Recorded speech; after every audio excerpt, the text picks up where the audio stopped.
सुप्रभात बहनों। कक्षा नवम। आज जो पाठ है वह हजारी प्रसाद द्विवेदी जी का एक कुत्ता और एक मैना।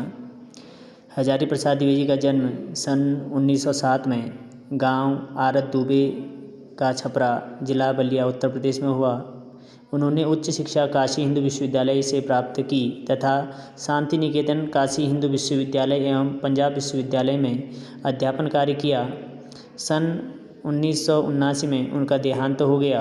साहित्य का इतिहास, आलोचना, शोध, उपन्यास और निबंध लेखन के क्षेत्र में द्विवेदी जी का योगदान विशेष उल्लेखनीय है। अशोक के फूल, कुटज, कल्पता इत्यादि ललित निबंध, 4 उपन्यास, बाणभट्ट की आत्मकथा, चारुचंद्र लेख, पुनर्वा, अनामदास का पोथा और आलोचना साहित्य, हिंदी साहित्य का उद्भव और विकास, हिंदी साहित्य की भूमिका, कबीर उनकी प्रसिद्ध कृतियाँ हैं।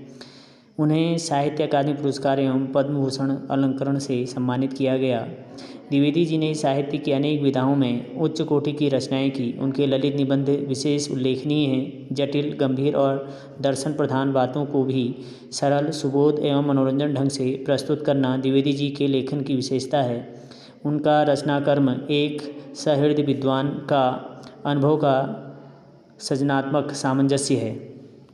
एक कुत्ता और एक मैना निबंध में न केवल पशु पक्षियों के प्रति मानवीय प्रेम प्रदर्शित है, बल्कि पशु पक्षियों से मिलने वाले प्रेम, भक्ति, विनोद और करुणा जैसे मानवीय भावों का विस्तार भी है। इसमें रविंद्रनाथ की कथाओं और उनके जुड़ी स्मृतियों के सहारे गुरुदेव की सहनशीलता, आंतरिक विराटता और सहजता के चित्र तो उकेरे ही हैं, पशु पक्षियों के संवेदनशील जीवन का भी बहुत सूक्ष्म निरीक्षण है। यह निबंध सभी जीवों से प्रेम की प्रेरणा देता है। एक कुत्ता और एक मैना। आज से कई वर्ष पहले गुरुदेव के मन में आया कि शांति निकेतन छोड़कर कहीं अन्यत्र जाएं। स्वास्थ्य बहुत अच्छा नहीं था, शायद इसलिए या पता नहीं क्यों। तय पाया कि श्री निकेतन के पुराने तिमंजिले मकान में कुछ दिन रहें। शायद मौज में आकर ही उन्होंने यह निर्णय लिया हो। वे सबसे ऊपर के तल्ले में रहने लगे। उन दिनों ऊपर तक पहुंचने के लिए लोहे की चक्करदार सीढ़ियां थीं और वृद्ध और शीर्ण वपु रविन्द्रनाथ के लिए उस पर चढ़ सकना असंभव था। फिर भी बड़ी कठिनाई से उन्हें वहां ले जाया जा सका। उन दिनों छुट्टियां थीं। आश्रम के अधिकांश लोग बाहर चले गए थे। एक दिन हमने सपरिवार उनके दर्शन करने की ठानी। दर्शन को मैं जो यहाँ विशेष रूप से दर्शनीय बनाकर लिख रहा हूँ, उसका कारण यह है कि गुरुदेव के पास जब कभी मैं जाता तो प्रायः वे यह कहकर मुस्कुरा देते कि दर्शनार्थी हैं क्या। शुरू में मैं उनसे ऐसे ही बांग्ला में बात करता था जो वस्तुतः हिंदी मुहावरों का अनुवाद हुआ करती थी। किसी बाहर के अतिथि को जब मैं उनके पास ले जाता तो कहा करता था, एक भद्र लोग अपना दर्शनीय जन्नी छीन। यह बात हिंदी में जितनी प्रचलित है उतनी बांग्ला में नहीं, इसलिए गुरुदेव जरा मुस्कुरा देते थे। बाद में मुझे मालूम हुआ कि मेरी यह भाषा बहुत ही अधिक पुस्तकीय है और गुरुदेव ने उस दर्शन शब्द को पकड़ लिया था।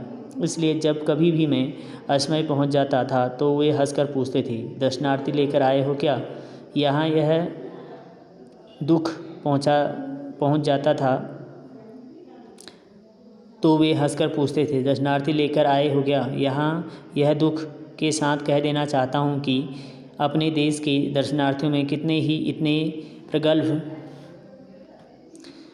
होते हैं कि समय असमय, स्थान अस्थान, अवस्था अनवस्था की एकदम परवाह नहीं करते थे और रोकते रहने पर भी आ ही जाते थे। ऐसे दर्शनार्थियों के से गुरुदेव कुछ भीत से रहते थे। अस्तु मई बाल बच्चों के एक दिन श्री निकेतन जा पहुंचा। कई दिनों से उन्हें देखा नहीं था। गुरुदेव वहां बड़े आनंद में थे।